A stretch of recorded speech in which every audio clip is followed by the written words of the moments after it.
చిత్ర పరిశ్రమ ఉపయోగించుకోవాలని కోరుతూ గద్దర్ అవార్డుల గ్రహీతలందరికీ మరొకసారి శుభాకాంక్షలు తెలియజేస్తూ దిల్రాజు గారు చైర్మన్ టీజీఎఫ్డిసి గారిని మాట్లాడవలసిందిగా కోరుతున్నాను. థ్యాంక్ యూ హరీష్ గారు. దిల్రాజు గారిని మాట్లాడవలసిందిగా రిక్వెస్ట్ చేస్తున్నాము.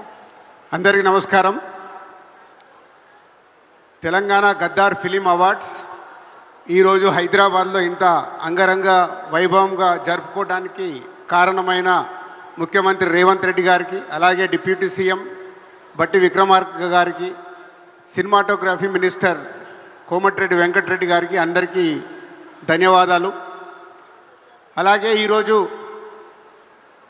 ఇక్కడ ఐటెక్స్లో ఈ ఈవెంట్కి వచ్చిన రాజకీయ నాయకులకి, అలాగే చిత్ర పరిశ్రమ నుంచి వచ్చిన మీ అందరికీ, మీడియా వారికి అందరికీ స్వాగతం.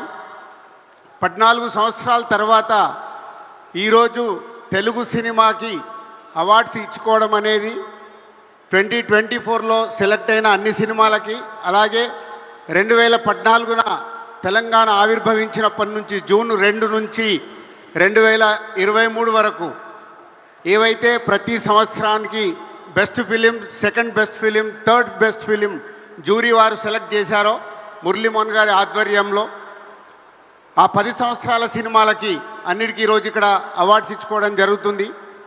2014 నుంచి 2023 వరకు మురళీమోహన్ గారి చైర్మన్గా ఆధ్వర్యంలో జరిగిన జ్యూరీ మెంబర్స్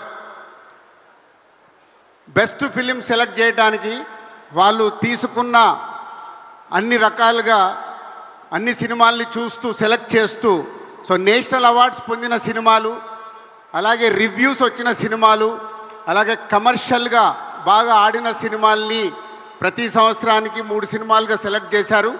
ఆ 10 సంవత్సరాల సినిమాలన్నిటి కూడా ఈరోజు హీరోకి, హీరోయిన్కి, డైరెక్టర్కి, ప్రొడ్యూసర్కి ప్రతి సినిమాకు 4 అవార్డ్స్ ఇవ్వడానికి ఆ జ్యూరీ కమిటీ అడగడం, గవర్నమెంట్ దాన్ని యాక్సెప్ట్ చేసి ఇవ్వడం అనేది ఈరోజు ఆ 10 సంవత్సరాల అవార్డ్స్కి అందరికి ఇవ్వడం జరుగుతుంది. అలాగే 2024లో అద్భుతమైన కళాత్మకంగా వచ్చిన ఎన్నో చిన్న సినిమాలకు కూడా వాళ్ళు జయసుధ గారి ఆధ్వర్యంలో జ్యూరీ సెలెక్ట్ చేయడం, వారికి కూడా ఈరోజు సీఎం రేవంత్ రెడ్డి గారి చేతుల మీదుగా అవార్డులు ఇచ్చుకోవడం అనేది చాలా ఆనందమైన క్షణాలు ఇవి. అలాగే national awards, NTR national award Nandamuri Balakrishna గారికి సెలెక్ట్ చేయడం, అలాగే రఘుపతి వెంకయ్య అవార్డ్ ఎండమూరి వీరేంద్రనాథ్ గారికి, అలాగే బిఎన్ రెడ్డి గారి అవార్డ్ సుకుమార్ గారికి, అలాగే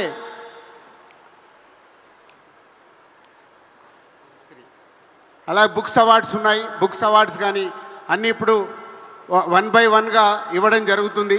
సో అందరూ ఈ కార్యక్రమాన్ని విజయం చేస్తున్నందుకు, దీన్ని టీవీలలో చూస్తున్న తెలుగు ప్రేక్షకులందరికీ ధన్యవాదాలు. Thank you very much. Thank you so much sir. Thank you for your words. మరి సుమక మొదలెట్టేద్దామా? అన్ని అవార్డులు వేరు, కానీ మన రాష్ట్ర ప్రభుత్వమే